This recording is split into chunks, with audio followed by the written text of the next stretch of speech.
I got out of jail, I still didn't live a Christian lifestyle. Still wasn't a Christian. Still was chasing money, women, pills, and all that. So the seed was planted in me from my cellmate. What watered the seed was my friend, Nero. He was a drug dealer. He was serving drugs. And the girl that he was serving drugs to, she got on the phone and said, hey, yeah, I'm with him right now. Okay, yeah, you want to get something? Hey, I got somebody else who want to buy something from me. He said, bet.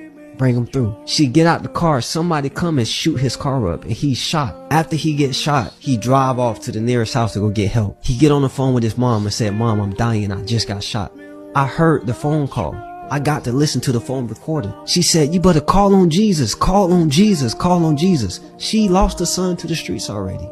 He lost a brother to the streets already. This dude is a drug dealer, bruh. He wasn't a holy man. He wasn't a righteous man. He was a womanizer, a hoe, serving drugs to people that don't help people. He tried to walk to the nearest house. After he get out of his car, so much blood on the scene. He get on his knees. He couldn't walk no more. He said, Jesus, forgive the shooter and forgive me for my sins. When they got to him, he was pronounced dead. There was no life in his body. They took him to the hospital. He was back into his body.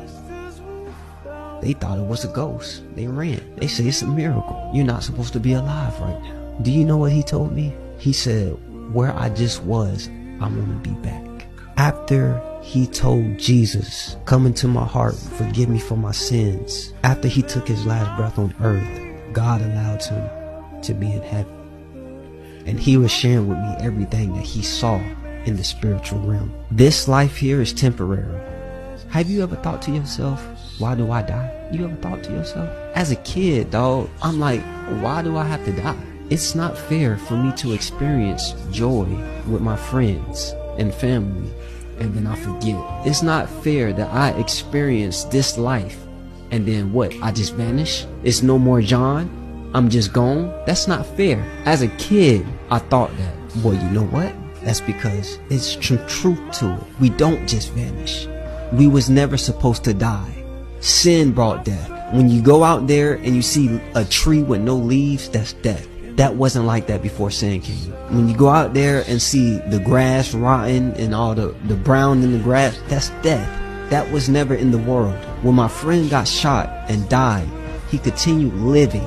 But the only reason why he continued to live is because he said, Jesus, forgive me for my sins. Before he took his last breath, he got to live. When your spirit leave your body, you're going to be dead or alive. Death is separated from your creator. He got to be united with his creator because he said, Jesus, forgive me for my sins. What he was doing on this earth was wrong. It was wrong. But his mom said, hey, if you about to die, you better call on Jesus. And he did that. And Jesus said, I forgive you for your sins. What he was sharing with me or what he saw is what truly made me give my life to Christ. Even after I had my own encounter. Because I said, one day I'm going to take my last breath. And if I'm going to take my last breath, then I need to make sure that I'm going to continue living. Because my brother, my friend who I actually know, played ball with, hooped with, at his house with, who I witnessed, now shot, pronounced dead, heard the voice recording, said he'd rather be back where he was than to be here on his earth with his wife and kids. I believe that.